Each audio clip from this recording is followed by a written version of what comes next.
The Lady Macbeth of the Mtsensk District and Other Stories by Nikolai Leskov.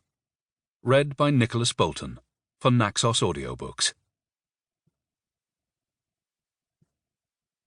The Lady Macbeth of the Mtsensk District.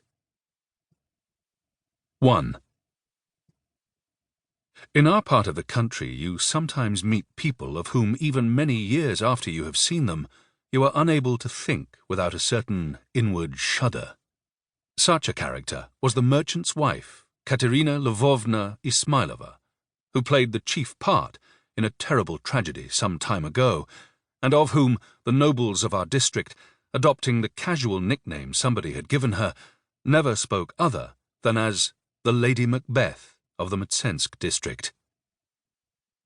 Katerina Lvovna was not really a beauty, but she was a woman of a very pleasing appearance. She was about 24 years of age, not very tall, but slim, with a neck that was like chiselled marble. She had soft, round shoulders, firm breasts, a straight, thin little nose, bright black eyes, a high white forehead, and black, almost blue-black, hair. She came from Tuska in the Kursk province, and had married Ismailov, a merchant of our place, not because she loved him or from any attraction towards him, but simply because he courted her, and she, being a poor girl, was not able to be too particular in making her choice of a husband. The firm of the Ismailovs was one of the most important in our town. They dealt in wheat flour, leased a large flour mill in the district, owned profitable fruit orchards not far from town, and in the town had a fine house. In a word, they were wealthy merchants. Their family was quite small. It consisted of her father-in-law, Boris Timofeyevich Ismailov, a man of nearly 80 who had long been a widower, Zinovy Borisich, Katerina Lvovna's husband, a man of over 50, and Katerina Lvovna herself.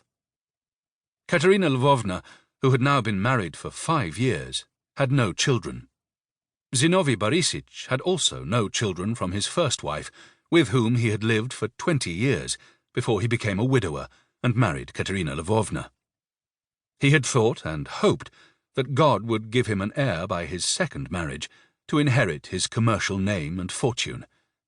But in this, too, he and Katerina Lvovna had no luck.